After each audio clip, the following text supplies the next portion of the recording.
Essa história se passou lá para os lados das Minas Gerais. Solange e o filho, Carlos, tinham acabado de chegar naquela noite já na uba. Dona Marluce ficou feliz em rever a filha e o neto, já que fazia alguns anos que eles não se viam. Como Carlos cresceu, disse Dona Marluce ao ver o neto. Ele já está com 14 anos. Da última vez que a gente veio, Carlos estava com 8, falou Solange para sua mãe. Dona Marluce vivia sozinha naquele sítio, e isso desde que o filho caçula tinha ido morar junto com a família lá em Belo Horizonte, e assim levado os netos, que a velha tanto gostava de estar junto. Carlos se lembrava das férias que passava ali. Sempre brincava com os primos das mais variadas brincadeiras. Agora imaginava que seria difícil passar aquele fim de semana ali no sítio. Ficou ali na sala, olhando a estante, enquanto a mãe e a avó preparavam o jantar. Ali não tinha televisão. A avó nunca que se interessou em comprar uma. Mexeu em alguns livros antigos da estante apenas para passar as horas. E de repente viu algo que ele nem se lembrava mais. Estava ali, escondido atrás de alguns vasos e dos biscuits da avó que ficavam na estante. Carlos pegou aquela garrafa e se lembrou do que o finado avô contava a ele e aos primos nas noites que passava ali. Dentro dessa garrafa tem um saci que meu pai pegou, dizia o avô nas lembranças de Carlos. Ele e os primos morriam de medo daquelas histórias que o avô contava. E também ficavam muito curiosos em saber se realmente existia um saci dentro daquela garrafa. Tudo o que eles conseguiam ver era um líquido embaçado branco e algo vermelho, que o avô dizia ser a carapuça do saci. Ali dentro tinha cachaça, que segundo o avô era para conservar o pequeno diabinho de uma perna só.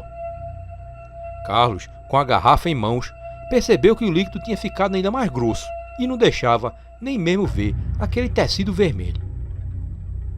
Boa parte de sua infância tinha passado com a curiosidade de saber o que realmente tinha ali dentro. Estava pensando em abri-la para finalmente descobrir. Não acreditava que na garrafa tivesse mesmo o saci preso, mas queria pelo menos saber o seu conteúdo. Sua avó não acreditava naquela história de saci. Dizia que aquilo era só um enfeite que os antigos gostavam de fazer antigamente. Por isso, Carlos pensou que sua avó não iria achar ruim se ele abrisse a garrafa, já que ela sempre falou que aquilo não passava de um enfeite. "Carlos, a janta está pronta", gritou a mãe da cozinha. "Já vou, mãe", disse o menino indo e colocando a garrafa de volta no lugar. Sua avó tinha feito um arroz doce junto com pão de queijo. Depois da janta, os três foram para fora da casa, onde Dona Marluce mostrava todos os cuidados que tinha com aquele sítio. O pensamento de Carlos, porém, estava na garrafa do saci. Queria abrir para saber o que tinha ali dentro. Aquilo não saía de sua cabeça. Então, teve uma ideia. Disse à avó e à mãe que estava com sono. "Vá se deitar, meu filho. O quarto já está arrumado", falou sua avó. Carlos deixou sua mãe e vó conversando e seguiu a passos rápidos para casa. Entrou e foi logo pegando a garrafa. "Eu tenho pouco tempo", pensou ele.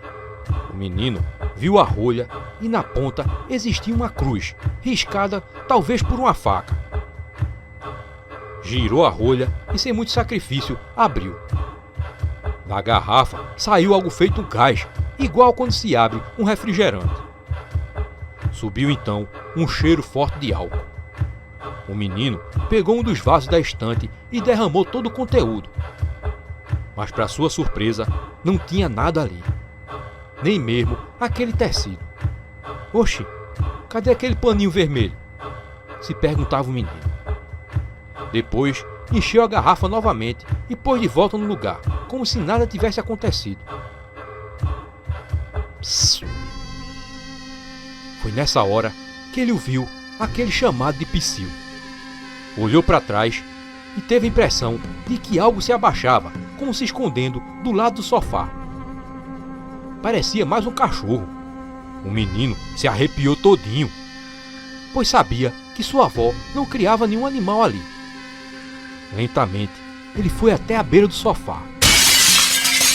Foi quando a garrafa se espatifou no chão, assustando o menino. O coração de Carlos só faltou pular pela boca. Subiu então um cheiro de álcool muito forte no ar. O menino correu até a cozinha e pegou um pano velho junto com a vassoura. Recolheu os cacos e enxugou todo o líquido antes que sua avó e sua mãe vissem aquilo. Depois de recolher, Carlos ficou pensativo. Não lembrava se tinha deixado a garrafa na ponta da estante ou se tinha colocado atrás dos vasos. Teria sido só coincidência? Pensava ele. Psss. De repente, ouviu de novo aquele psiu. Olhou para trás e viu a porta se abrir. Era sua mãe e sua avó chegando. As duas ainda conversavam animadamente sobre os assuntos do sítio. Que cheiro de álcool é esse? Perguntou Dona Marluce. Solange olhou para o filho e reconheceu que ele tinha aprontado alguma coisa. O que foi que tu aprontou, Carlos? Perguntou a mãe. O menino não teve outra alternativa senão revelar a verdade. Mas tu só faz besteira, né, Carlos? Era assim que tu tava dizendo que ia dormir? Reclamou Solange. Não tem problema não, minha filha. Aqui não tinha serventinha nenhuma para nada. Eu já devia ter jogado fora faz tempo, disse a avó sorrindo. De repente, Carlos viu um vulto negro passar para trás da avó. O menino ficou calado. Tentava disfarçar o medo que estava sentindo. Em sua mente, travava uma batalha se tudo aquilo era real ou ilusão. Será que eu soltei o Saci? Se perguntava. O menino, de repente, ele se assustou com um grito terrível de sua avó. A mulher, quando se sentou no sofá, tinha sentido uma dor terrível e logo se levantou. O que foi, mamãe? Perguntava a filha. Algo me furou, exclamou a senhora, sentindo muita dor. A filha correu ao socorro da mãe e logo viu o sangue envermelhar todo o sofá. Havia um pedaço pontudo e enorme da garrafa cravado em Dona Marluce. Assim que a filha retirou o objeto, o sangue correu mais ainda. O corte era sério. Solange levou a mãe até o banheiro e trancou a porta. Carlos via tudo perplexo. O menino estava branco de tanto medo que sentia. No chão, ele viu o pedaço da garrafa cheio de sangue. Foi quando se lembrou que tinha recolhido aquele mesmo pedaço maior da garrafa e jogado na lixeira. Não era possível aquele pedaço ter ido parar ali. Como isso aconteceu? Se perguntava ele. Psss. O menino escutou de novo aquele psiu. Logo, a porta do banheiro foi escancarada com muita força. Era Solange segurando a avó. Eu vou levá-la para o hospital, o sangramento não está parando. Pegando as chaves do carro na estante. Eu vou também, mamãe, disse o menino aterrorizado. Não, você vai ficar aqui. Vai me dar mais dor de cabeça lá, fique aqui, falou ela. Mas mãe, eu tô com medo. Eu soltei o Saci que estava na garrafa, disse o menino. A mulher saiu às pressas e nem mesmo ouviu o que o filho tinha falado. Entrou no carro com Dona Marluce, gemendo de dor. Logo, o veículo partia rapidamente. Carlos estava sozinho e aterrorizado. Temia entrar na casa, pois tinha certeza que o Saci estava lá dentro. Psss. Foi quando viu aquele psiu de novo. Só que dessa vez pareceu vir de dentro da mata. A noite já era alta e o menino olhou ao redor e viu que tudo estava num silêncio aterrorizante. De repente, viu dois olhos vermelhos no meio do mato. Não pensou duas vezes e rapidamente correu e fechou a porta trancando, deixando a chave na fechadura. Não sabia o que fazer. Aquilo parecia mais um pesadelo. Alguém batia na porta. O menino gelou na hora. Não podia ser sua mãe. Não tinha ouvido o motor do carro. Quem é? Perguntou ele. Do outro lado, ninguém respondeu. Mas bateu mais uma vez com força. Mamãe é a senhora? Perguntou Carlos. Sou eu sim. Abra logo essa porta, disse a voz. O menino, reconhecendo, abriu a porta. Porém, ao abrir, ele não viu nada. E em fração de segundos, um vento frio entrou, arrepiando ele todinho. Fechou imediatamente e procurou as chaves para trancar. Porém, elas não estavam mais na fechadura, assim como ele tinha deixado. Foi quando ouviu, atrás de si, o balançar das chaves. "Tu quer isso, é?" disse aquela voz. Carlos se virou e deu de cara com aquela entidade. Era o Saci, a macabra criatura. Ele era exatamente como Carlos tinha visto nos livros da escola. "Eu não gosto de ficar preso, não." "Tu gosta?" perguntou ele. E pulou em cima dele, o derrubando com uma pesada. Carlos, naquela hora, apagou. Eram as 6 horas da manhã quando Solange e a mãe retornaram. A senhora tinha apenas levado alguns pontos e ficaria de repouso. Ao entrarem na casa, porém, se depararam com Carlos desmaiado e todo cortado, sangrando no chão. Até da boca do menino saía sangue. Solange deixou a mãe descansando na cama e retornou ao hospital com o filho inconsciente. Os médicos conseguiram acordar o menino, mas Carlos reclamava de muita dor na garganta e no estômago. Depois de alguns exames médicos, identificaram cortes na garganta do menino, mas foi no estômago que eles localizaram o que tinha causado aqueles cortes. Havia as 3 chaves da casa de Dona Marluce. Carlos teve os objetos retirados de seu estômago depois de uma cirurgia. Claro que os médicos não acreditaram na história que o menino contou sobre o Saci. Solange até mesmo teve que ir na polícia provar que ela não estava maltratando o filho. A história ficou resolvida como se Carlos tivesse engolido as chaves por acidente. Nunca mais os dois voltaram ao sítio. E até mesmo Dona Marluce vendeu as terras, indo morar em Belo Horizonte, perto do filho. Os 3 nunca mais duvidaram de qualquer outra história de assombração. E você, acredita em mal-assombros?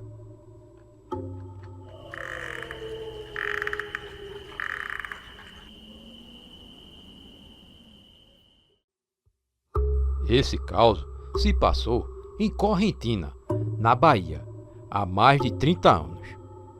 Finalmente, Marcondes e a família podiam dizer que aquela casa era deles. Isso porque moravam nas terras do pai da esposa, desde que tinham se casado. Lá tinham tido os 2 filhos, a pequena Júlia, de 4 anos, e o mais velho, Timóteo, de 6 anos. "Ficou linda a casa, Marcondes", falou Cristina, a esposa. Marcondes, sozinho, tinha construído a casa dentro de 6 meses. Foi um trabalho árduo que para ele, naquela tarde, se mostrava gratificante. Pensava ter valido a pena tanto esforço para ter sua casa. Os meninos a adoraram. Tinha espaço para brincarem tranquilamente. Até o cachorro da família pareceu ter amado o lugar. Logo que a noite chegou, todos já estavam exaustos da mudança e prontos para se deitar. Mas quando a caçula levantou o lençol, teve uma surpresa. A cama estava cheia de escorpião. E na cama do mais velho também tinha muitos. Eram dúzias deles. "Como esses bichos foram aparecer aí? Eu botei esse lençol não faz nem 10 minutos. Será que tem um ninho por aí?" perguntou ela. "Tem não, mulher. Só se vieram junto nas trouxas de roupa", disse Marcondes. "Não, homem, eu arrumei tudo certinho", disse ela, enquanto o marido matava um a um os escorpiões.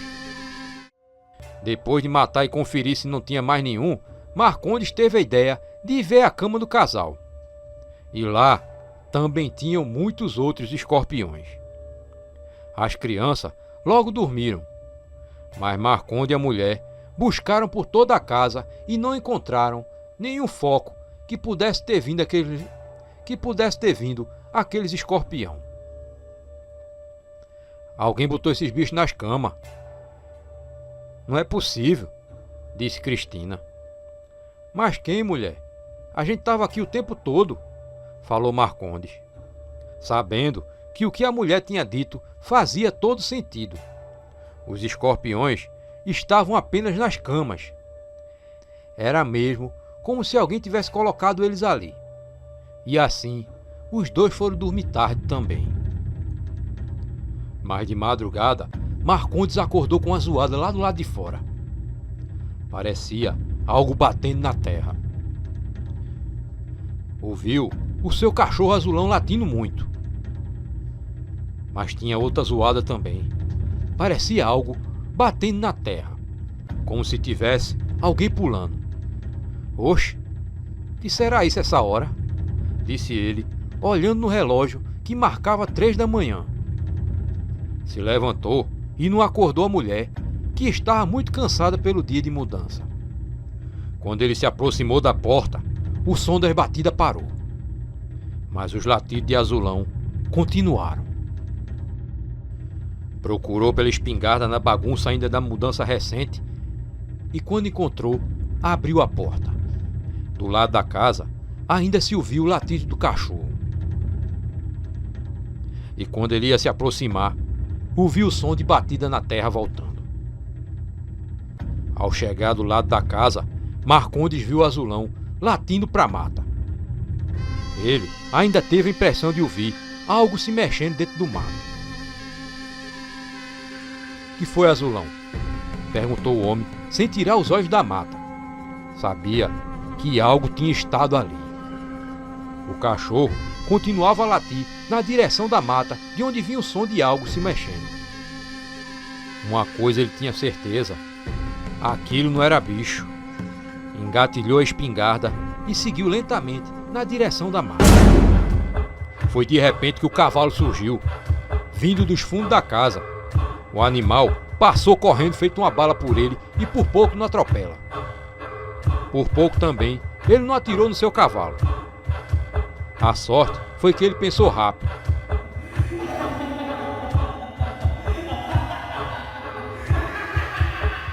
E antes que o homem decidisse se ia seguir em frente na mata ou se voltaria para pegar o cavalo, se ouviu aquela risada vinda na mata. Aquela gargalhada macabra fez Marcondes gelar os ossos. Decidiu então não entrar na mata. Voltou e foi até o cavalo. O animal tinha marcas de chicote no lombo, de onde saía até sangue. Mas tinha algo ainda mais estranho. A cauda do animal estava cheia de nó cego, assim como a crina. Bem que ele tentou desatar algum daqueles nó, mas foi em vão. Levou o cavalo até os fundos da casa, sempre olhando para a mata. Amarrou ele e junto colocou o cachorro de guarda. E quando voltou para casa, nada disse à mulher, que se acordou assim que ele se deitou novamente. Primeiro tinha sido aquele caso dos escorpião, e agora aquilo. Marcondes se perguntava isso a madrugada toda. Pela manhã, assim que se acordou, ele saiu. Nada tinha dito à mulher para não assustá-la mais ainda e nem as crianças. Seguiu assim mesmo no seu cavalo com aqueles nós na crina e na cauda. Ele trabalhava de cortador de cana no engenho. E foi na hora do almoço que ele descobriu algo. "Ah, pois aqui isso é comum de acontecer. Isso é artimanha do Saci, seu Marcondes", falou seu Bento, colega de trabalho do homem. "Isso existe, homem. Quem esteve lá no terreiro de madrugada só pode ser alguém vivo", disse Marcondes. "Eu acho que não, viu? E quem disse que o Saci é morto?", respondeu seu Bento. "Eu mesmo nunca acreditei nessas histórias não, viu? Mas depois do que eu vi ontem, até que isso está fazendo sentido. Tá parecendo mesmo ser isso", falou Marcondes. Os dois ainda conversaram muito antes de voltarem do almoço para pegar o serviço de novo. Lá pelas 5 e pouca da tarde, Marcondes voltou para casa e descobriu que tinha novidades. A mulher e os filhos tiveram que comer no almoço banana com farinha, pois tanto o arroz quanto o feijão estava sal puro. A carne tinha enchido de terra E nem adiantava a Cristina fechar a panela, porque quando destampava, a comida estava desse mesmo jeito. Não prestava nem para os bichos. E por falar em bicho, Azulão também não saiu ileso dessa história não. O animal só queria ficar dentro de casa. E foi depois do almoço que Cristina começou a escutar o choro dele. O cão estava todo lapiado, até sangue saía das costas do bicho. Mas ele também não tinha sido a única vítima não. A filha do casal, Júlia, levou foi muito puxão de cabelo. Até mesmo dentro de casa. Nem Timóteo escapou. O menino, quando estava jogando bola no terreiro, pisou num monte de carrapicho. O coitado ficou com os pés todo furado. Isso é coisa do maldito Saci, disse Marcondes à mulher. Então, depois do jantar, ele pegou um bocadinho de fumo de rolo e deixou na entrada da mata. Desde pequeno, ele ouvia dos avós que o modo de acalmar um saci era fazendo oferenda de fumo de rolo para ele. Coisa que ele apreciava muito. Depois de deixar o presente, voltou mais tranquilo. Antes de entrar em casa, ainda fumou seu velho cachimbo com fumo e entrou. Os meninos já dormiam. Parecia que tudo estava na mais tranquila paz. Tu estava onde? Perguntou a mulher, assim que sentiu o marido deitar na cama. Mas antes que ele respondesse, os dois ouviram batidas na porta. Mas não ouviram a voz de ninguém chamando. Oxe, essa hora? Quem deve ser? Perguntou a mulher. Marcondes se levantou e foi até a porta e perguntou.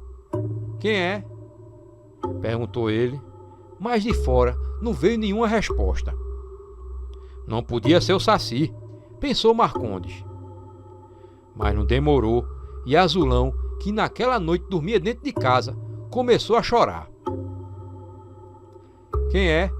Perguntou ele de novo.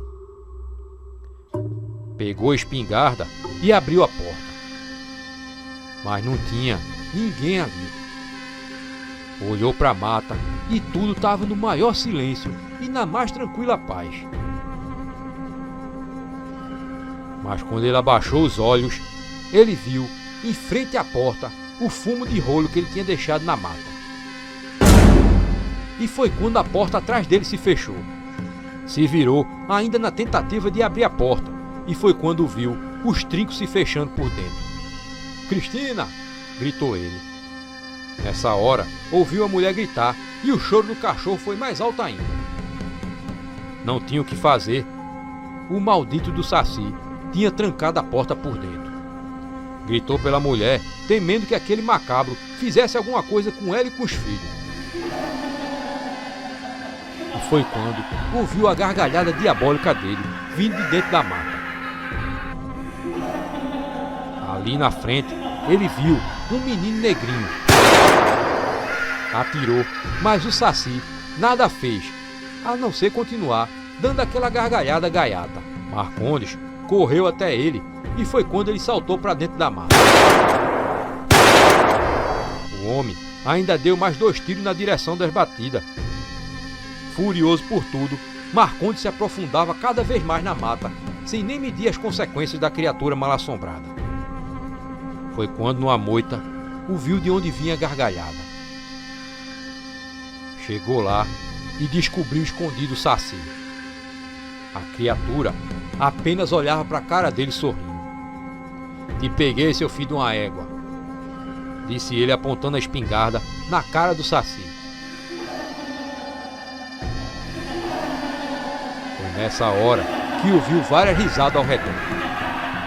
E ao se virar, viu dezenas de Saci por todos os lugares, tanto pelo chão quanto em cima das árvores e escondido atrás das mudas. Marcondes estremeceu nas bases. Saci vive junto em plantação de bambu e não na mata, pensou ele naquela hora. E foi nesse momento que ele teve um estalo. Lembrou da plantação de bambu que ele mesmo tinha derrubado para construir a casa. A casa tinha sido construída em cima da casa dos Saci. Não tinha sobrado um bambu sequer. Marcondes descobria tarde demais o motivo daquelas presepadas do Saci. Era vingança por ele ter construído sua casa em cima da deles. O resultado foi uma pisa terrível de todos os Saci naquele momento. O homem só veio acordar de meio-dia, todo cortado e sangrando. Ainda assim, conseguiu caminhar até sua casa, onde arrombou a porta e descobriu que na casa todos também tinham levado uma surra, porém não tão terrível quanto a dele. Arrumaram tudo na carroça e voltaram naquele mesmo dia para a casa do sogro. Olá, Rui. Meu nome é Álvaro. Eu vou contar um relato que aconteceu com minha tia na minha casa. Minha casa é na frente da casa dela. Nós moramos na Bahia, na cidade de Barreiras. Então vamos lá. Vou contar. Bom, esse caso eu garanto que é verdade. Minha tia afirma de pé junto. Meu tio era muito chato e muito mal educado com minha tia. Xingava ela de tudo quanto era nome. Mas um dia ele fez uma besteira. Veio na cabeça dele a palavra Saci, aquele diabinho que apronta com todo mundo e que todos pensam que é apenas um conto.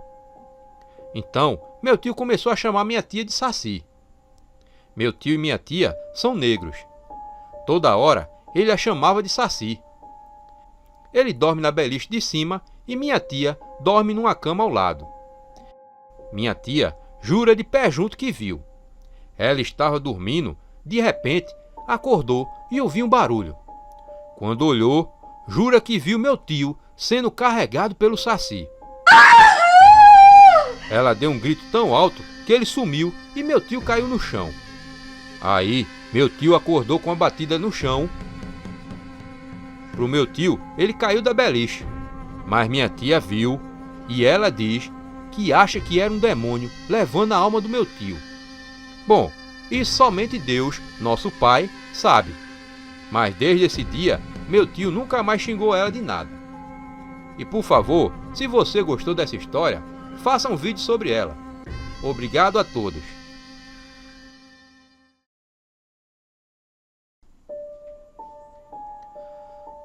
Olá, Rui Henrique. Meu nome é João Marques. Adoro o canal de vocês e assisto sempre. Se eu tiver sorte, terei minha história contada por vocês. Grande abraço. O caso que aconteceu comigo se deu em Juiz de Fora, em Minas Gerais, perto da fazenda de um tio meu, no ano de 1979. Eu era ainda um rapaz. Me lembro bem daquela noite. Lembro até como estava vestido. Usava uma bermuda marrom até o joelho, uma camisa branca com um desenho na versão dos anos 30 do Mickey Mouse. Eu era magrelo, estava descalço, cabelos curtos, pretos, molhados e partido para um lado.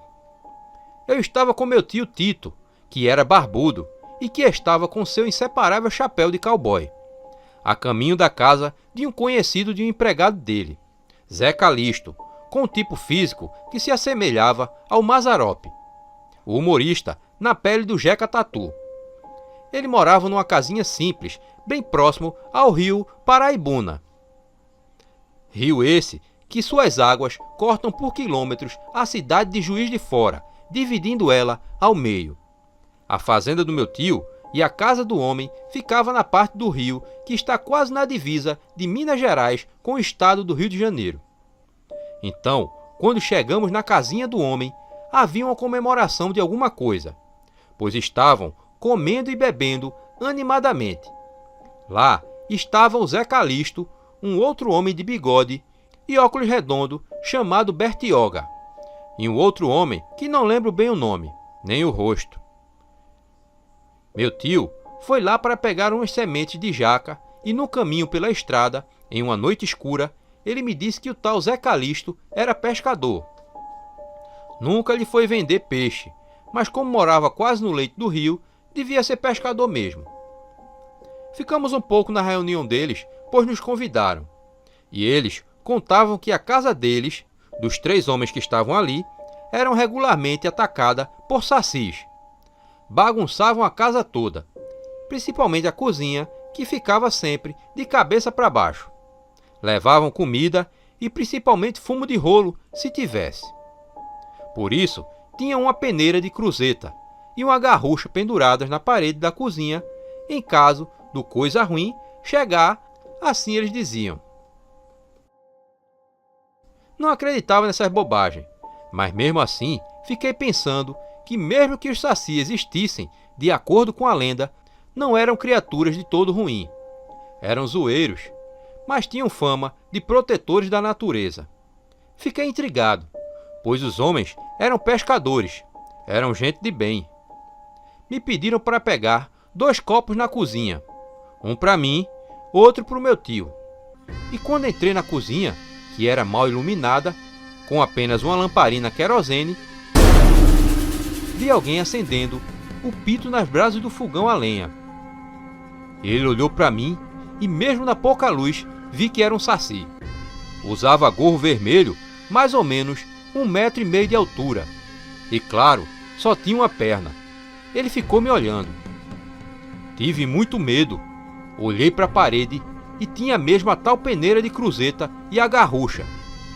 Fiquei na dúvida de qual pegar e resolvi pegar as duas. O saci soprou as brasas do fogão de um jeito que parecia mágica e uma nuvem de fuligem de partículas de brasa tamparam minha visão. Aí saí gritando: "Saci! Saci!" Ele foi em direção à margem do rio e corri uns 300 metros e joguei a peneira para cima dele. Mas errei. Continuei correndo atrás dele.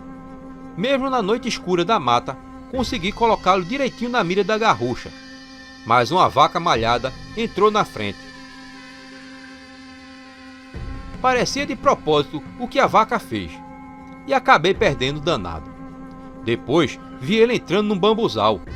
Aí já era. Bambuzal é terra de saci e ninguém pega mais. Quando voltei, contei tudo o que aconteceu e lhes disse que antes, quando eles contaram a história de saci, eu não acreditava. Mas acabei vendo com meus próprios olhos. Mas uma coisa ainda me intrigava: o porquê dos sacis atacarem as 3 casas de homens que respeitavam a natureza. E para minha surpresa, a resposta veio na semana seguinte. Tio Tito me mostrou no jornal que os 3 homens foram presos por atividade ilegal naquela área. Foram pegos com uma balsa,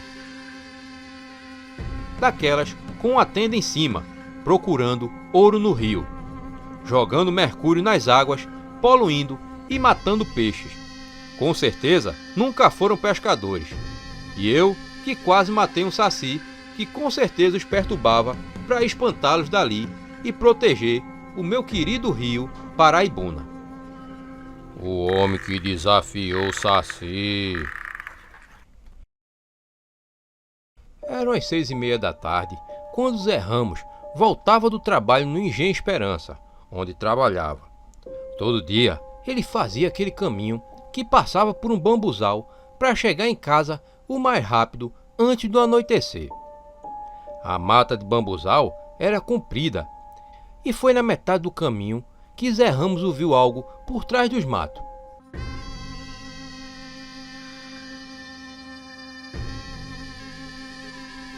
Continuou andando, devia de ser algum bicho no mato, assim pensou ele. Mas de repente teve aquela sensação de que alguém lhe observava. Parou e olhou em volta. O silêncio daquele trecho era assustador. Ele se arrepiou todinho. Voltou a andar e apressou o passo. De repente, sentiu um cheiro de fumo de rolo que o vento trazia. Nessa hora, Zé Ramos se virou e viu aquele menino negrinho sem camisa. "O que é que tu quer, menino?" perguntou ele, percebendo que o menino só tinha uma perna e na mão segurava um cachimbo. Zé Ramos esperou pela resposta, mas o menino não respondeu e sorriu. De repente, entrou na mata de bambu, pulando numa perna só, e sumiu. Zé Ramos ainda ficou um momento tentando entender o que tinha acontecido ali. Seria aquilo uma visagem? Seguiu então seu caminho rumo à sua casa. No jantar, contou à mulher o que tinha visto na estrada de bambuzal. A mulher disse que devia ser apenas um menino que morava pela mata. Tá feito besta, é Zé. Deve de ser um menino aleijado, tentando assustar as pessoas. Deixa de tua besteira, que eu vou botar a janta na mesa. Falou Rosa, que sempre vivia irritada com o marido. Comeram calados a janta e depois Zé Ramo foi prosear um pouco com o vizinho. Ele lhe contou sobre a estranha visão na estrada do bambuzal. Ah, pois, compadre, era um menino assim dos 12 anos, de uma perna só, disse ele a seu André, o vizinho. Ah, meu amigo, tu não sabe o que é isso não? Perguntou seu André. Sei não, compadre. Quem é? Perguntou então Zé Ramo. Esse aí que tu viu não é outro não, é o Saci. É um menino neguinho, de uma perna só, que vive pelas matas, falou seu André. Oxe, pois eu nunca ouvi falar desse tal de Saci, falou Zé Ramos, ainda surpreso. Pois esse neguinho de uma perna só e fumando cachimbo que o compadre viu, é ele mesmo. Quem vive metido nas matas caçando, conhece esse diabinho. O compadre perdeu foi a chance de ter realizado um pedido, falou seu André. Poxa, que história é essa, compadre? Perguntou Zé Ramo, interessado. Pois é.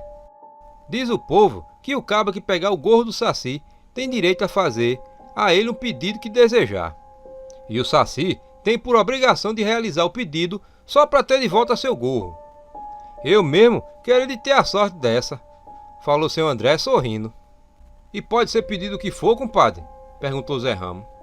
O pedido que for, respondeu seu André. Mas o problema é você dar de cara com ele de novo, compadre. O povo diz que já é difícil ver uma vez o Saci, que dirá 2 vezes. O povo só vê as diabruras que ele vive aprontando por aí, dando nó em rabo de cavalo, jogando terra no feijão ou trocando sal pelo açúcar. E se não fosse o compadre que me contou isso, eu nem ia acreditar nessa história não. Porque Saci é bicho ruim de se ver, falou seu André. Pois, compadre, então foi esse diabinho mesmo do Saci que me apareceu, falou Zé Ramo. Pois da próxima vez que o compadre vê ele, pode lhe pegar o gorro, disse seu André, sorrindo mais uma vez. A prosa tomou outros rumos, e depois de algumas horas, os dois foram cada um para sua casa, pois teriam de acordar cedo logo mais para ir para o serviço. Aquela história tinha mexido com Zé Ramos. Ele levava aquilo como coisa séria, tanto que nem conseguiu dormir. Direito. Quando veio pegar no sono, mal já era a hora dele sair para trabalhar. E Zé Ramo passou o dia todo com aquela história na cabeça. Começava a imaginar que pedido faria se encontrasse de novo o Saci. Bem que podia pedir muito dinheiro ou talvez uma mulher nova, já que aquela ele não suportava mais. Pensava nisso tudo, mas logo lembrava das palavras do vizinho, que lhe disse que para vê-lo outra vez era mais difícil. Aquele Saci bem queria que eu pegasse o gorro dele. Por isso que ele ficou paradinho ali me olhando, pensava ele, enquanto trabalhava. O dia então avançou e já era hora de Zé Ramo largar do serviço. No caminho, ele olhava para todos os lados, esperando ver o Saci em algum lugar. Às 6h30, o sol já tinha se escondido e a mata começava a ficar escura. Ninguém pegava aquele caminho, mas para Zé Ramos era um atalho para chegar logo em casa. Naquele início de noite, Zé Ramos andava bem devagar pelo trecho que passava pelo bambuzal. De repente, ouviu um som de algo pulando dentro da mata, lá por trás dos pés de bambu. Era ele, pensou Zé Ramos. Ele tentava ver se via o menino pulando entre os bambus, mas já estava tudo muito escuro. Parado, Zé Ramos pensava se entrava na mata ou não. Nem mesmo chegava a raciocinar se tinha algum perigo em ter contato com a criatura encantada daquelas. Decidiu então entrar. Afinal de contas, aquela podia ser sua única chance de ficar rico. O som dos pulos continuavam vindo de dentro da mata. Na escuridão, Zé Ramos via pouca coisa, e cada passo que ele dava, mais ele ouvia de perto o som daqueles pulos. Quando pequeno, já tinha ouvido várias vezes uma história sobre um diabinho na garrafa que realizava os pedidos àquele que conseguia lhe trancar. Era seu sonho achar um daqueles e ficar rico. Logo, pensou ele que era aquele pedido que devia fazer ao Saci. Iria lhe pedir muito dinheiro. De repente, ele se viu no meio do bambuzal na escuridão. O vento soprava e fazia um zunido entre os bambus. Naquela hora, ele percebeu que não sabia nada daquele tal de Saci. Sabia apenas o que seu André tinha lhe falado. Nem sequer sabia se aquela criatura era um gênio do mal. Apenas disse que ele era um menino encapetado que vivia fazendo diabruras pelas fazendas e pelos sítios. Levou um susto quando viu 2 olhos vermelhos bem à sua frente. Mesmo com a pouca luz, Zé Ramos pôde ver a forma de um menino. Viu também as brasinhas dentro do cachimbo. Era o Saci. Conseguia agora ver perfeitamente um gorrinho vermelho em cima da cabeça daquele menino. Então puxou o chapéu do Saci. A criatura nada fez. Só devolvo se você me realizar um pedido, falou Zé Ramos. O Saci na escuridão calado estava, calado ficou. Diante do silêncio, Zé Ramos continuou. E só aí lhe devolvo de volta o gorro, falou Zé Gomes. De repente, o Saci saiu pulando para longe. Zé Ramos ficou ali, segurando aquele gorro na mão. Ele ficou um tempo parado, achando que o Saci tinha ido buscar o dinheiro. Após alguns minutos, Zé Ramos já estava impaciente. Alguém tinha dado um berro bem no pé do vidro de Zé Ramos. Ele estremeceu todinho na hora, diante daquele berro. Foi aí que ele ouviu aquela risada diabólica pela mata. Zé Ramos olhava para todos os lados na escuridão. No peito, o coração pulava.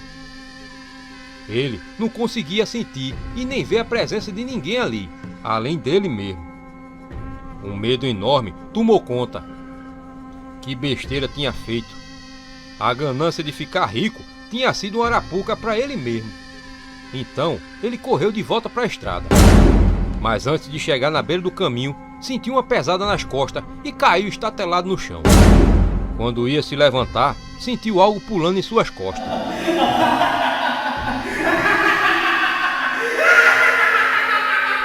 Outra risada maligna, igual àquela, cortou a madrugada. Era ele, o Saci. Lá pelas 10 da manhã, Zé Ramos se acordou. Sentiu uma dor aguda enorme no peito. Tentou se levantar e a dor foi pior ainda. Quando tossiu, sentiu um gosto de sangue na boca. Então, ele rastejou até uma casinha perto da estrada. Um casal de velhinhos, ao verem Zé Ramos, correram em seu socorro. Os médicos disseram que Zé Ramos tinha várias costelas quebradas e tinha até furado o pulmão. Nas costas dele ficaram as marcas do único pé que o Saci tinha. Ele tinha pisado nas costas e lhe quebrado as costelas. Zé Ramos conseguiu se recuperar, mas aprendeu a lição de nunca mais na vida mexer com um mal-assombro. A vingança do Saci. Lá em Cantarém, no Piauí, há um certo tempo passado, um menino sentiu de perto a fúria do Saci. Mateus tinha 12 anos e estava aproveitando ao máximo aquela quarentena no sítio dos avós. Ele estava achando era bom aquela doença ter aparecido. Não tinha mais aula e parecia que nem tão cedo ia voltar para a escola. A bem dizer, torcia para que demorasse mais aquilo. Para melhorar, seu pai tinha decidido viajar para o sítio na casa dos avós. O sítio era bem distante da capital do estado. E assim, achavam que iam ficar bem longe daquela nova doença que assolava o mundo. Apesar de sentir falta da internet, Mateus aprendeu logo as novas brincadeiras com o primo Oséias. Oséias morava ali mesmo no sítio, junto com os pais, e sabia muitas coisas das matas e brincadeiras. Os dois passavam a manhã e a tarde de brincadeira. Mas quando chegava a noite, vovó Dedé mandava os dois entrarem, pois era tempo de quaresma e não era bom menino tá andando pela mata nessa época. Mas numa daquelas tardes de quaresma, os dois primos inventaram de brincar de caçar saci. Como é que caça saci se não existe? Perguntou Mateus ao primo. Oxe, e quem disse que não existe? Respondeu Oséias com outra pergunta. Minha professora falou que tudo é folclore do Brasil. Essas coisas de lenda, eu sei que não existe. Tua professora mora perto da mata? Perguntou Oséias. Não, mora lá em Teresina mesmo. Então ela não sabe de nada, só sabe quem mora aqui perto da mata. Pergunta à vovó pra tu ver se ela não vai dizer que existe. Falou Oséias. Não, deixa pra lá. Como é que se brinca de caçar saci? Perguntou Mateus. A gente pega uma garrafa de vidro e uma peneira, e depois sai pela mata procurando o redemoinho. Quando vê um redemoinho, tem que ir bem devagar e jogar a peneira em cima. Aí pronto, pegou o saci. Depois a gente bota o gargalo da garrafa embaixo da peneira e ele entra sozinho na garrafa. E depois fecha com a rolha. Explicou Oséias enquanto Mateus ria do primo. Tá rindo de quê? Perguntou Oséias. Tô rindo de nada não, foi uma piada que eu lembrei, disse Mateus, disfarçando que ria mesmo era do primo tá acreditando naquela história de pegar saci. Aí, depois de pegar, a gente solta o saci de novo. E é só deixar a tampa da garrafa aberta que ele sai sozinho no instante. Tem que soltar ele, porque se ele ficar preso depois de soltar, ele volta para fazer um monte de diabrura com a gente, falou Oséias. E assim, quando o sol esfriou, os dois meninos, de posse do material necessário para caçar saci, se meteram pela mata dentro. Seguiram por uma trilha marcada no chão. Oséias era mais novo que Mateus 2 anos, mas era bem mais desenrolado por ter crescido na roça. Ele conhecia aquela mata muito bem, desde pequeno que andava por ali mais o pai. Andaram muito, sempre procurando por um redemoinho. Logo, chegaram a um capoeirão cercado por uma mata de bambu. Naquela parte da mata era um silêncio só. Um vento forte soprava entre o bambuzal. É aqui que os saci gostam de ficar. Eles nascem do oco desses bambu, falou Oséias, apontando na direção. De repente, o sol sumiu por trás de umas nuvens no meio do céu. E Oséias sentia um ar pesado de medo. Tinha a sensação de que 1000 olhos lhe observavam de dentro da mata, mais precisamente da parte dos bambus. Sentiu medo, sempre andava por ali e nunca que tinha sentido aquela sensação antes. Parecia ouvir um assobio baixo ou era algum passarinho piando no meio do bambuzal. Aqui não tem saci não. Bora voltar que já já escurece. Amanhã a gente volta para caçar de novo, disse Oséias, tentando esconder o medo que sentia para que o primo não soubesse. O menino já suava frio. Quando chegaram de volta, já era quase 6 da tarde, e levaram o maior carão da avó. Isso é hora de você estar metido dentro dos matos? Perguntou vovó Dedé, muito irritada com os dois. Mateus tinha gostado foi muito daquela caçada. Apesar de não acreditar em saci, achou divertida a ideia de caçar um ser do folclore. Naquela noite, dormiu ansioso pela tarde do dia seguinte, onde voltariam a caçar os saci. Tão logo o dia amanheceu, todo mundo já estava de pé, como é de costume da vida da roça. Mateus tomou seu café e foi à procura do primo. Mas, para sua surpresa, Oséias estava de castigo por não ter amarrado a égua do sítio como seu pai tinha lhe mandado. Volta de tarde, Mateus, que talvez o pai tire ele do castigo, lhe disse a tia. Mateus fez hora até que lá pelas 2 da tarde voltou à procura do primo. Dessa vez o tio de Mateus, o pai de Oséias, foi quem lhe falou. Ele ainda está de castigo, Mateus. Só amanhã para ele, viu? Amanhã vocês voltam a brincar, disse ele. Mateus saiu de lá triste. E quando ia entrar na casa da avó, viu no canto a peneira e a garrafa que eles tinham brincado no dia anterior. Então, ele pensou, já que o primo não vai, eu vou. A tarde estava clara e calma. Nas árvores os passarinhos cantavam tranquilamente. Mateus andava pela trilha que tinham andado no dia anterior.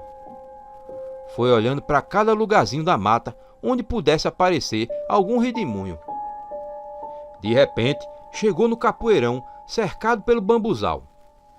Ali, a mata ficava num silêncio assustador. Mateus não tinha ouvido atento ao som das matas e não ouviu um assobio baixo vindo do bambuzal. De repente, um vento frio soprou e o sol enfraqueceu a claridade atrás das nuvens, assim como tinha acontecido no dia anterior. O menino foi tomado por um arrepio, mas achou que tinha sido por causa daquele vento. Logo, um redemoinho apareceu bem no meio do capoeirão. O menino não pensou duas vezes e correu na direção e jogou a peneira. Logo, colocou o gargalo da garrafa por baixo da peneira, assim como Oséias tinha lhe ensinado. Esperou um tempinho e, quando retirou a garrafa, percebeu que não tinha trazido a rolha para fechar. Tampou o gargalo com o dedo e olhou para a garrafa dentro. Lá havia um punhado de grão de areia que acabava de girar feito um redemoinho. Mas fora os grãos de areia, não tinha mais nada ali dentro que ele pudesse ver. Mesmo assim, ficou feliz e voltou quase que correndo. Pensava em mostrar ao primo aquela sua proeza. Na porta da casa da avó, procurou pela rolha, mas nada achou. Fechou com papel amassado e escondeu para no dia seguinte mostrar a Oséias. Entrou em casa e tomou um banho e se preparou para jantar. Na hora do jantar, estava morrendo de fome. A mesa tinha muita gente, estava toda a família reunida. Por isso, a avó lhe mandou comer lá na varanda. Aquele cuscuz cheirava bem no prato, assim como o café fumaçante, e só fez abrir mais ainda a fome de Mateus.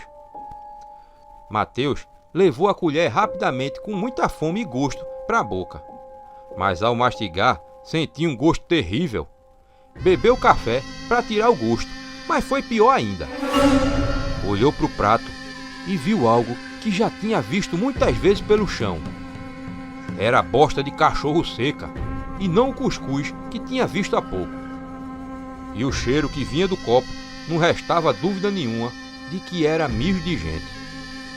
Mateus quase vomita no chão e, depois de cuspir muito, decidiu contar a todos aquele sucedido. Quando lembrou do Saci, essas coisas era como nas histórias de folclore que tinha ouvido sobre a lenda. Essas coisas era como nas histórias de folclore que já tinha ouvido sobre o Saci. Foi até onde tinha escondido a garrafa e a encontrou longe do esconderijo. Estava virada e sem o papel no gargalo. O Saci tinha escapado. Naquela hora, ele acreditou na existência daquele demônio. Decidiu ir contar aos pais e aos avós. Mas quando correu, se estatelou todinho no chão. Uma corda estava amarrando seus pés. E quando ele ia desatar o nó, recebeu aquele puxão que o fez cair de cara no chão. Alguém da mata puxava a corda, arrastando Mateus para dentro da mata. O menino tentava desatar o nó enquanto era puxado, mas nada adiantava. Aquele nó era muito bem feito. Na boca da mata, Mateus viu dois olhos vermelhos na escuridão e uma risada jocosa se ouviu.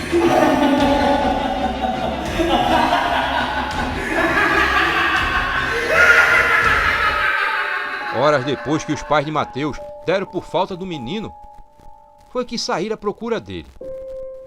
Mas não precisaram ir muito longe. Logo ali, na boca da mata, viram um menino pendurado pelos pés, de cabeça para baixo numa árvore. Estava todo lapiado da pisa que tinha levado do Saci. A boca estava cheia de estrume de vaca que o impedia de gritar ou de falar. Mesmo não tendo visto o Saci, nunca mais que Mateus pensou em desacreditar em lenda nenhuma.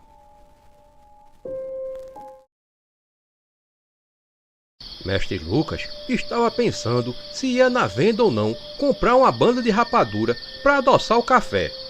Foi quando ele viu chegar uma visita. Opa, Mestre Lucas, vim aqui para a gente prosear um pouco, disse Petrúcio, que morava em um sítio ali perto.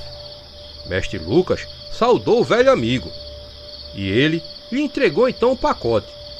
Era uma rapadura e um saco de café. Ô rapaz, veio em boa hora. Eu já estava indo lá na venda comprar uma banda de rapadura mesmo, disse Mestre Lucas. O preto velho preparou um café para ele e para a visita.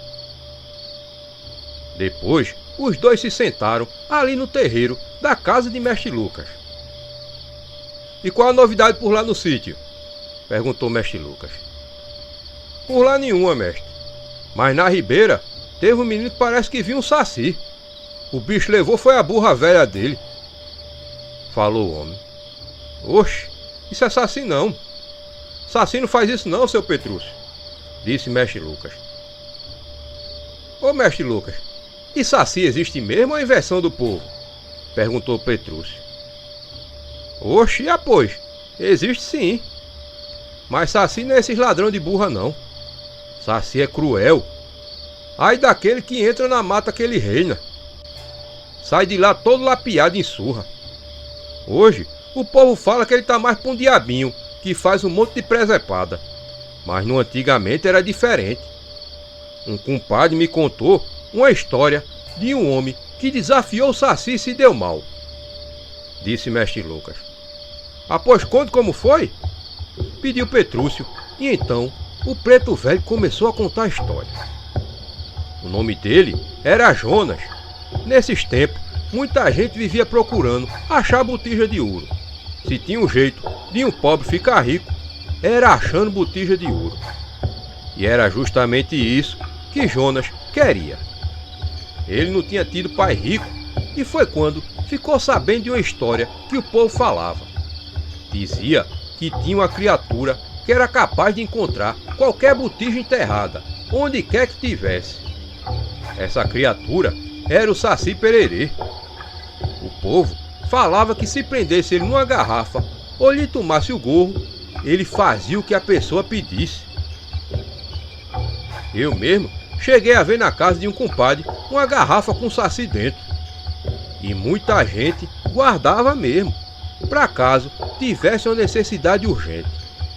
O bicho preso podia dizer onde qualquer coisa tivesse escondida. Mas um dia, esse tal do Jonas acordou e decidiu que iria pegar um saci, custasse o que custasse. Foi na casa de um velho mandingueiro que morava no engenho Bela Vista. Foi ele saber com o velho, que era conhecedor das artes das matas, como podia pegar um saci. O velho mandingueiro disse que para pegar saci era preciso muita sorte. Falou que saci não era passarinho que se pega com arapuca. Para pegar saci tinha que ser esperto, porque o bicho era sabido e cruel. Tinha que ter todo cuidado, pois se ele escapasse ou pegasse de volta o gorro, ele era capaz de fazer as maiores maldades com o sujeito. Aí o velho mandingueiro falou para ele: se Vassuncê quer pegar um gorro do saci, é mais difícil. Tem que achar um redemoinho, que é como eles viajam de um canto pro outro. Se tiver sorte de achar um, tem que jogar uma peneira em cima do redemoinho.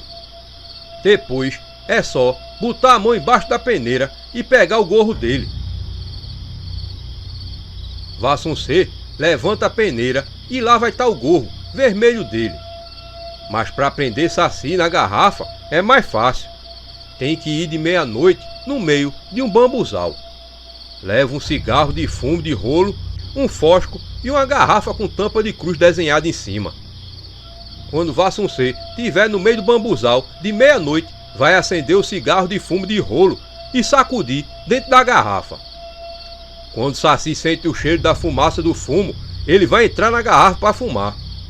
Quando a fumaça da garrafa subir, é porque o saci está puxando o trago do fumo. Aí Vassuncê tampa depressa aquela garrafa. Pronto, o bicho está preso. Depois é só pedir o que quiser e prometer soltar ele depois, que ele faz o que você pedir, disse o velho. Jonas perguntou a ele como que o saci ia mostrar onde estava escondido o que ele desejava. O velho mandingueiro falou que não sabia como, mas tinha certeza de que um jeito ou do outro ele ia mostrar onde estava aquilo que se procura. Jonas viu que era mais fácil pegar ele no bambuzal do que ficar esperando um redemoinho aparecer. Quando chegou na casa dele, foi logo procurando uma garrafa com tampa e correu para o mercado comprar um rolo de fumo.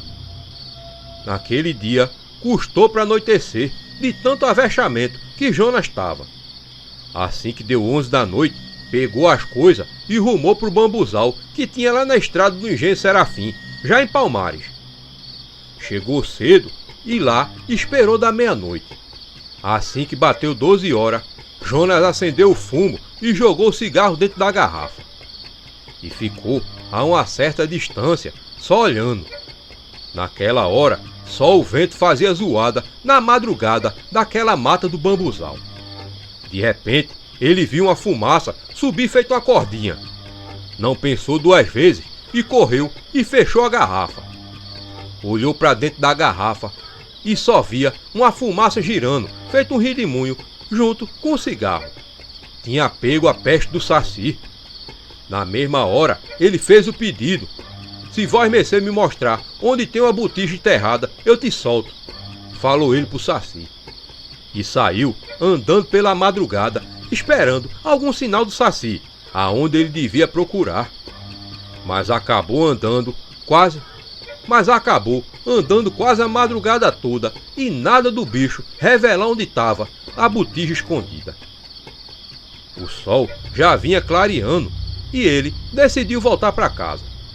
No caminho, imaginou que talvez o Saci lhe revelasse em sonho onde tinha botija enterrada.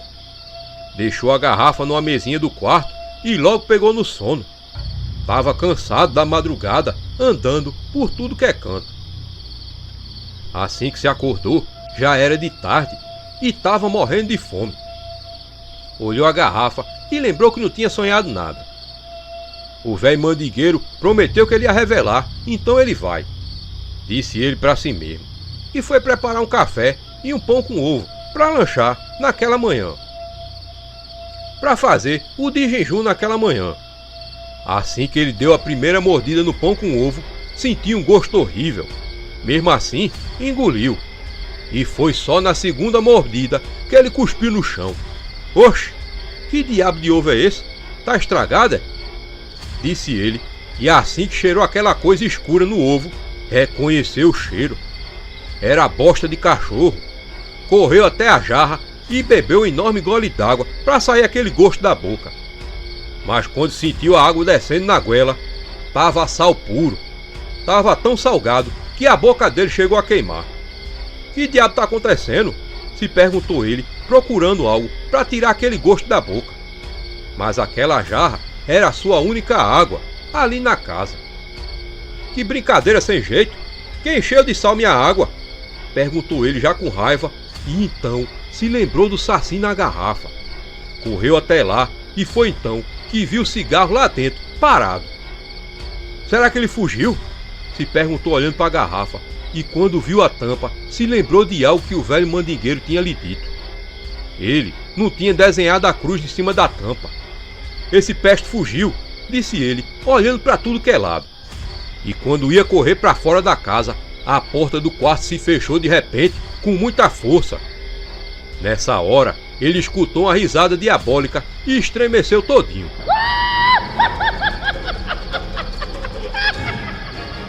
Era ele, o Saci. De repente, viu aquele pretinho de uma perna só à sua frente. Diz que até os vizinhos mais distantes escutaram os gritos de socorro de Jonas, cada grito mais agonizante que o outro. Quando um chegou lá, encontrou o homem arriado no chão, todo lapiado. Tinha levado uma surra do Saci. Depois disso, esqueceu aquela história de querer enricar com botija de ouro. Tratou foi de pegar pesado no roçado. E depois, até mesmo, chegou a trabalhar cortando cana lá no Engenho em Palmares. Diz que ele não ficou rico, mas depois se casou e cuidou de 3 meninos que teve. "Eita, mestre Lucas, esse Saci é o cão mesmo, hein?", falou Petrúcio. "É por isso que eu digo que esse caso que você contou sobre a burra ser roubada, isso não é coisa de Saci não", falou mestre Lucas e encheu mais um copo de café para contar outro caso pro velho amigo. E aí, minha gente, gostaram do vídeo? Mas calma que ainda tem mais. É só escolher uma dessas opções que está aí na tela.